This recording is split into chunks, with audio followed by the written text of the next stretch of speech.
O presidente Lula fala neste momento em encerramento do Fórum de Economia e Finanças Azuis em Mônaco. Vamos acompanhar. Não recebe o devido reconhecimento pelo que nos proporciona.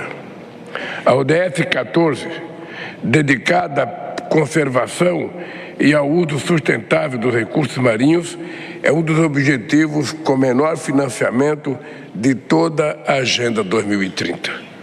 O déficit para sua implementação é estimado em 150 milhões de dólares por ano. Recursos insuficientes constituem um problema crônico de várias iniciativas multilaterais. No ano passado, saímos da COP de Baku com resultados aquém do esperado. Para reverter esse quadro, a presidência brasileira da COP30 e o Azerbaijão estão construindo um mapa do caminho Baku-Belém. Apesar dos esforços do governo da Espanha, tudo indica que a Conferência de Sevilha, sob financiamento para o desenvolvimento, enfrentará as mesmas dificuldades. Em 2024, os países ricos reduziram 7% a assistência oficial ao desenvolvimento. Suas despesas militares, em contrapartida, cresceram 9,4%. Isso mostra que não falta dinheiro. O que falta é disposição e compromisso político para financiar. Segundo a UNCTAD, países em desenvolvimento dependem mais da economia azul do que as nações industrializadas. A elevação do nível do mar e os eventos extremos das cidades costeiras vitimam sempre os mais vulneráveis.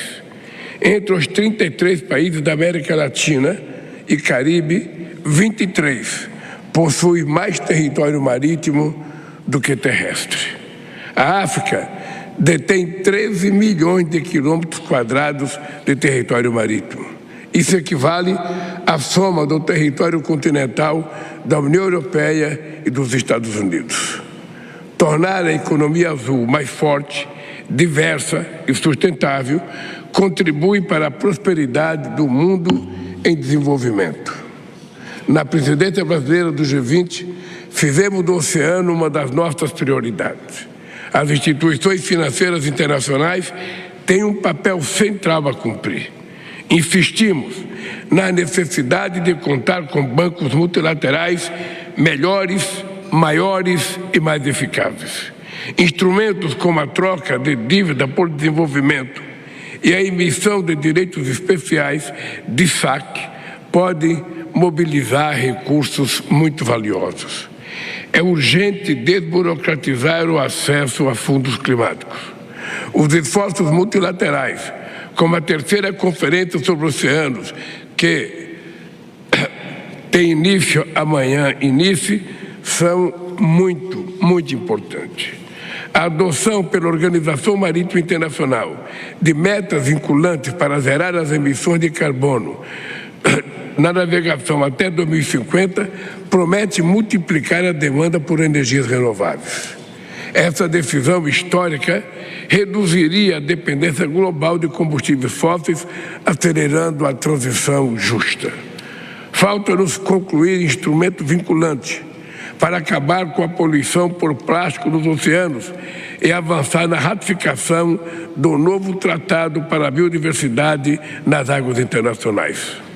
A cúpula dos BRICS, no Rio de Janeiro, no próximo mês, será o marco na defesa do desenvolvimento sustentável. O novo Banco de Desenvolvimento dos BRICS expandiu o foco em financiamento climático.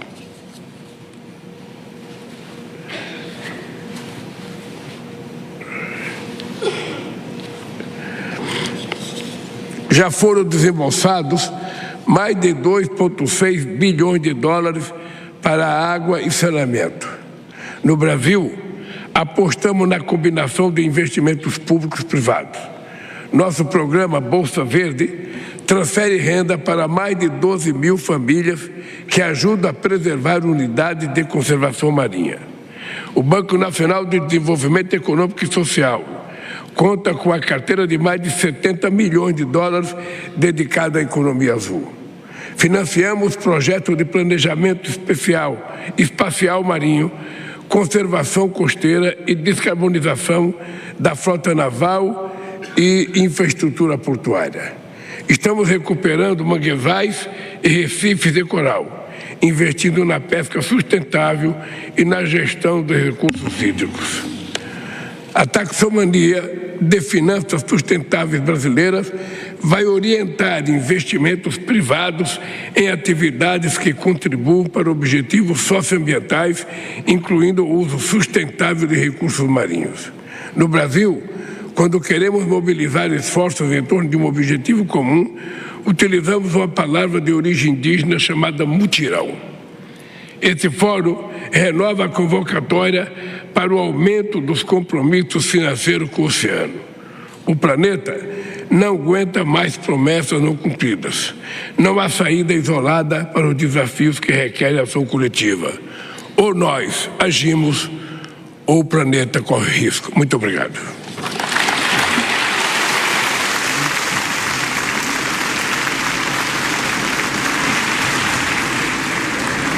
Portanto, o presidente Lula discursando em Mônaco, criticando mais uma vez os países desenvolvidos que devem financiar essa transição climática. As COPs do passado, em Baku principalmente, a última, não aconteceu esse financiamento até agora, Acácio, Miranda? E isso depende, essa transição energética depende disso. Sem dúvida alguma, nós tivemos a última COP, onde principalmente a União Europeia se comprometeu a custear essa transição energética. China e Estados Unidos fizeram um pouco de esforço contrário por conta da questão econômica, principalmente hoje, e você bem sabe, Patrícia, um dos grandes entraves para essa pauta sustentável é exatamente a economia.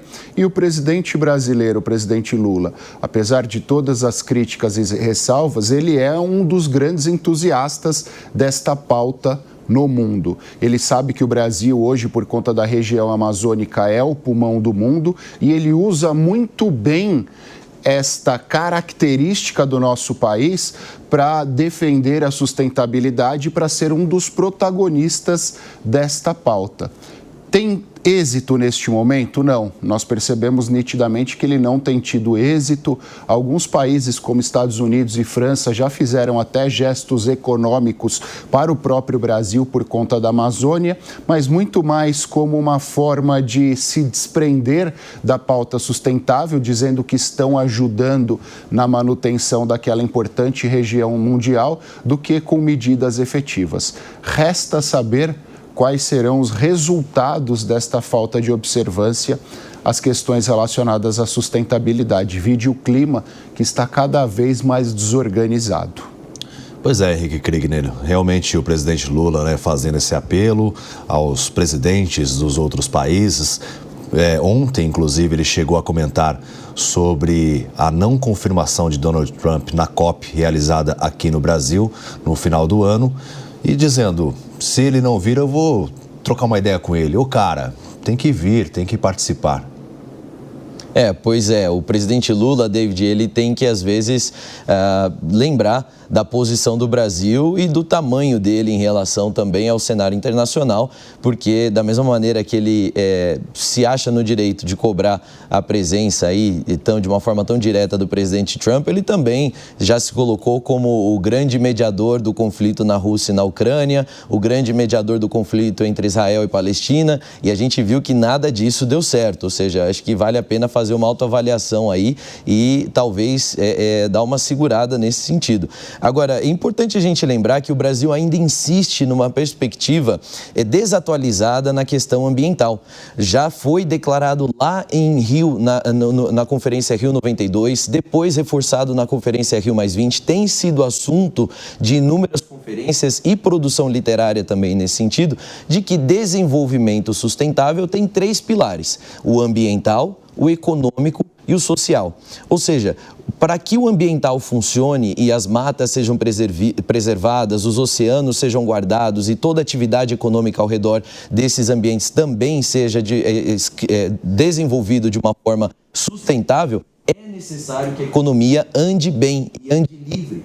É necessário também que a sociedade esteja integrada nesse debate, mas não só com foco ambiental, mas tendo também as mazelas sociais cada vez mais reduzidas. E parece que quando o governo brasileiro, especialmente agora, debaixo da gestão da ministra Marina Silva e do presidente Lula, abordam essa questão, só se fala de preservação das florestas, só se fala de preservação de áreas já reservadas. Então, essa é uma abordagem desatualizada, que não integra os pilares econômicos. Se integrasse... O seu microfone está com um probleminha, a gente vai chamar agora o Acácio Miranda. Acácio, ainda sobre, enquanto a gente resolve esse problema do seu áudio.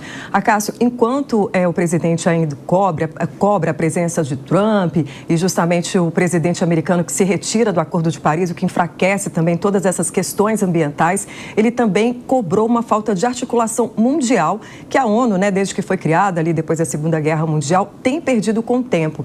A gente viu aí as guerras, ela não foi capaz de conseguir fazer um acordo ou evitar esses confrontos, e também na questão ambiental, que é ela que organiza a COP30 aqui no Brasil.